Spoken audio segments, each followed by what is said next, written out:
যেতিয়া মই 5 বছৰীয়া আছিলোঁ তেতিয়া মোৰ দেউতাক হেৰুৱাইছিলোঁ। 16 বছৰ বয়সত মই স্কুল এৰিবলগীয়া হৈছিল। 17 বছৰ হোৱালৈ মোক বহু কামৰ পৰা বাহিৰ কৰি দিছিল। 18 বছৰ বয়সত মই বিয়া পাতিলোঁ।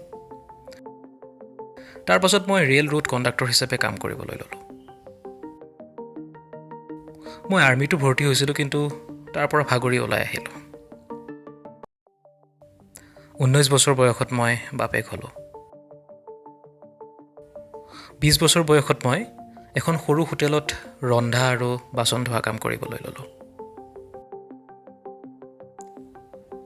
মই মোৰ গোটেই জীৱন হোটেলত খাদ্য ৰন্ধাত পাৰ কৰিলোঁ। আৰু যেতিয়া মই 65 বছৰ বয়সত অৱসৰ হ'লোঁ, তেতিয়া $105 এখন চেক পালোঁ। ইমানবোৰ বিফলতাৰ পাছত মই মোৰ জীৱন ইমানতে শেষ বুলি ভাবিবলৈ ধৰিলোঁ। এদিন মই এডাল গছৰ তলত বহি গোটেই জীৱনটোত কি পালোঁ কি নাপালোঁ লিপিবদ্ধ কৰিবলৈ ধৰিলোঁ। মই এখন তালিকা প্ৰস্তুত কৰিলোঁ, যিবোৰ মই জীৱনত উপলব্ধি কৰিব পাৰিলোঁ হয়, কিন্তু সময়ৰ সোঁতত সেয়া হৈ নুঠিল।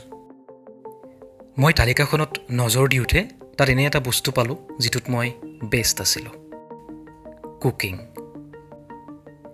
মই মোৰ গোটেই জীৱনটোতো ৰান্ধিয়েই কটাইছোঁ। মই মোৰ জীৱনক আকৌ এবাৰ সুযোগ দিম বুলি ভাবিলোঁ।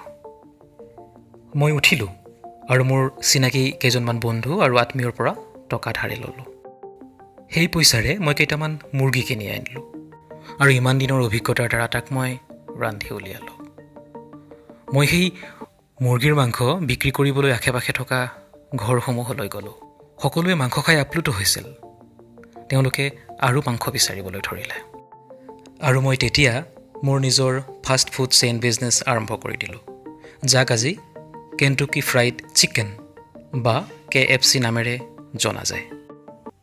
মোৰ নাম কৰ্ণেল হাৰ্লেণ্ড চেণ্ডাৰ্ছ। 65 বছৰতকৈ অধিক বছৰ বয়সত মই এজন বিলিনিয়ৰ হৈ পৰিলোঁ। সদায় মনত ৰাখিব, এতিয়াও লেট হোৱা নাই। আপোনাৰ হাতত আপোনাৰ ভাগ্য সলনি কৰাৰ সময় এতিয়াও আছে। কেতিয়াও হাৰ নামানিব।